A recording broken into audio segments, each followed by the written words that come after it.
숨이 멎을 것처럼 감당하기 힘든 가슴 통증이 찾아온다면 그것은 죽어가는 당신의 심장이 보내는 SOS 신호일지도 모른다.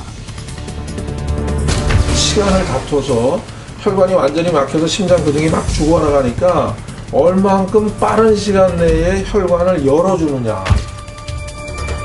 병원 이외의 곳에서 심장마비가 발생했을 때 다시 살아날 확률은 40명 중 1명. 적어도 4분 이내에 적극적인 치료, 특히 전기 충격 치료가 들어가지 않으면 소생할 가능성이 없습니다. 어느 날 갑자기 마주치게 되는 죽음의 그림자. 지금 당신의 심장이 위험하다.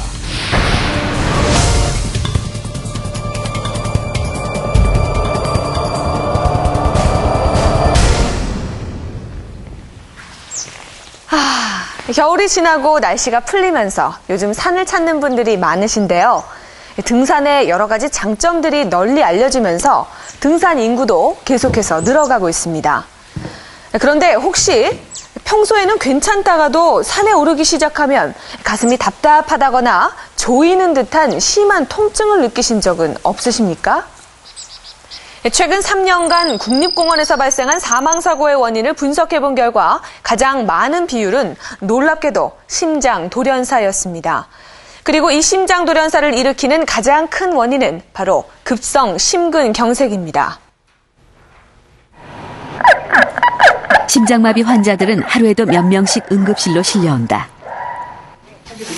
엄청난 가슴 통증과 함께 의식을 잃었던 윤장민 씨는 구조대에 의해 전기 충격을 받고 의식을 회복했다고 한다. 시간이 얼마나 됐어요? 그럼 아픈 게 지금? 한 시간 정도밖에 안 됐어요? 완전 막 눈이 뒤틀리고 이렇게 사람이 숨을 못 쉬는. 아직 한창인 48 젊은 나이에 갑작스런 심정지를 경험한 윤장민 씨. 특별한 병도 없었다는 그의 심장엔 무슨 일이 있었던 것일까? 혈관 조영술을 통해 윤장민 씨의 혈관 상태를 검사해봤다. 요 부위도 좀 가늘고 이 두 군데가 좀 가늘어져서 관상동맥 협착의 소견을 보여주고 있습니다. 이분은 심근경색 전 단계라고 말씀드릴 수 있겠는데요. 병원에 늦게 도착했거나 혹은 119 같은 거를 연락을 안 해서 적절하게 병원에 도착할 시간이 늦어진 경우에는 급사에 이르렀을 가능성이 아주 많습니다.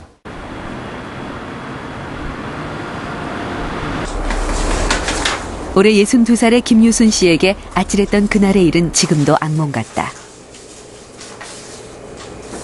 큰일 날 뻔했죠. 그때 생각하면 생각도 하기 싫어요.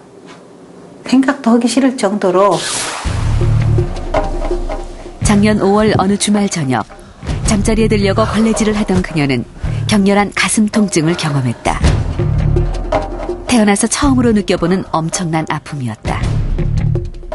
저는 그렇게 그냥 아팠어요. 그냥 가슴 한가운데가 아프기만 막 뻐근하면서 그렇게 아프더라고요. 숨도 못 쉬고 그냥 움직이도 못하고 드너도 아프고 앉아도 아프고 하니까는.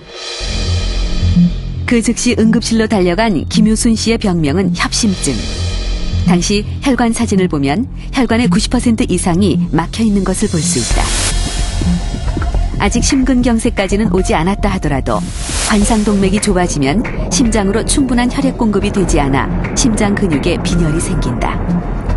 이런 상태에서 몸을 과하게 움직이면 환자들은 심한 통증을 느끼게 되는데 이것이 협심증이다. 협심증의 대표적인 증상은 가슴 통증. 계단이나 언덕을 오를 때 많이 생기며 하던 일을 멈추고 5분 정도 쉬면 통증이 깨끗하게 사라진다. 평소에는 아무렇지 않아요. 그랬다가 이제 야산이라도 올라가려면 힘이 들고 쉬어야 올라가고 지하철 계단 같은 데는 어디 계단 있잖아요. 층층계를 올라가려면 못 올라가요. 한 5개 올라가고 쉬고 또 쉬었다 올라가고 하더만 그게 나중에는 심으니까는 한 계단도 못 올라갔어요. 대개 이제 심근경색증이 발현이 될 때 우리가 그 중에 한 50% 반 정도의 환자분들은 협심증을 앓고 계시던 분들이고 전혀 전에 못 느끼지 못했던 그런 흉통을 심장이 부하가 걸렸을 때 느끼는 경우 반복적으로 흉통이 생긴다 그러면 그건 반드시 병원을 한번 찾으셔서. 경북 영주에 사는 52살 김준년 씨도 역시 협심증을 앓고 있다. 그런데 그의 증상은 일반적인 협심증과는 차이가 있었다. 그 술 먹고 난 그 뒷날은 꼭 그렇게 통증이 왔던 것 같아요. 그래서 한 2, 3분 정도 지나면 정말 막 방을 막 굴러야 될 정도로 통증이 그래 옵니다. 평소에는 계단을 오르거나 힘쓰는 일을 해도 가슴 통증을 느끼지 못했고 유독 술을 먹거나 스트레스를 받은 다음 날 아침이면 어김없이 통증이 찾아왔다. 처음엔 역류성 식도염을 의심해 약을 먹었지만 통증은 사라지지 않았다. 초음파와 CT, 그 다음에 운동하는 것까지 다 해서 검사를 했거든요. 했는데 그 병원에서는 이상이 없다라고 이제 나왔어요. 아픈 사람이 이상 없다니까 더 기분 좋잖아요. 그래서 뭐 술 먹고 담배 피우고 여전히 했죠. 했는데 이상이 없다는데도 그 통증은 가끔 술만 먹으면 바로 그 증상이 나타나는. 김준년 씨의 병명은 변이형 협심증. 일반적인 협심증처럼 동맥경화나 혈전으로 혈관이 막히는 것이 아니라 혈관에 경련이 생겨 가슴 통증이 유발된다. 주로 새벽이나 아침에 운동 여부와 관계없이 가슴 통증이 발생하는 것이 특징이며 통증이 사라진 이후에는 검사를 해도 잘 나타나지 않아 진단이 까다롭다. 이게 40대, 50대 그리고 우리가 위험인자라고 하죠. 담배 많이 피시는 분들, 술 많이 드시는 분들하고 확실하게 관계가 돼 있어요. 원인적인 관계가. 새벽에 아침을 잠을 깨면서 우리 몸에 그 자율신경계의 변화가 생기는 때거든요. 그럴 때 심한 경련이 생겨서 아주 심한 협심증도 생기고 더 심하게 되면 심근경색증도 생기고 심근경색증도 생기고 더 심하면 갑자기 돌연사에도 이르게 된다고 볼 수 있어요. 특별한 병은 없었지만 김준년 씨는 젊은 시절부터 흡연과 음주를 과하다 싶을 만큼 즐겨왔다고 한다. 한 2, 3일에 한 번씩 술을 먹게 되면 소주 한 3병, 많이 먹을 때는 한 4병 정도 먹었고요. 담배는 하루에 1갑 반 정도 피웠고요. 그리고 이제 어쨌든 뭐 작은 사업이지만 이렇게 사업을 하다 보니까 여러 가지 그런 어떤 스트레스. 협심증 판정을 받은 후 제일 먼저 술과 담배를 끊고 생활 습관을 바꿨다는 김준년 씨. 별 생각 없이 즐기던 음주와 흡연이 젊은 나이에 자칫 돌연사를 불러올 수도 있었다는 사실이 놀라웠다.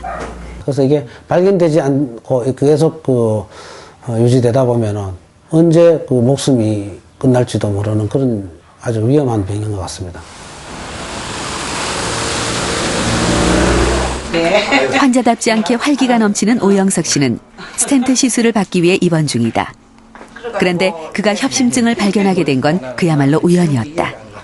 그 후에도 산도 좋아하고 배드민턴을 잘 쳐요. 그래 배드민턴 치고 내려오다 갑자기 쓰러졌다는 거야. 조금만 늦었으면 뭐 죽었다 그러더라고.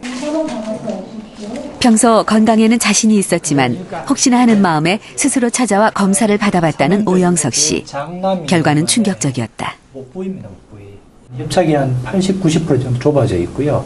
이 뒤쪽에도 보시면 비교적 정상이 됐다가 또한 60, 70% 잘록하게 좁아져 있고 여기도 마찬가지로 좁아져 있고 여기 삼거리 쪽도 보시면은 가지부, 분지부 쪽의 입구도 그렇고 이 아래쪽도 보시면 문제는 이렇게 되기까지 그가 가슴 통증을 전혀 느끼지 못했다는 것.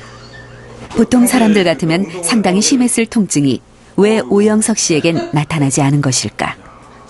어이 뭐가 아파 심장이 아무렇지도 않은데 그러기는 이상하다는 거요. 그 숨찬 것도 아무렇지도 않아요. 그럼 등산을 그렇게 아유 그러면 등산에도 우리 나이로나 따라온 사람이 거의 빨리 가는 스타일이니까. 예를 들면 운동할 때 본인이 호흡 곤란이나 흉통을 감별이 안 돼서 본인이 자각을 못하는 경우도 있고 또 하나는 운동을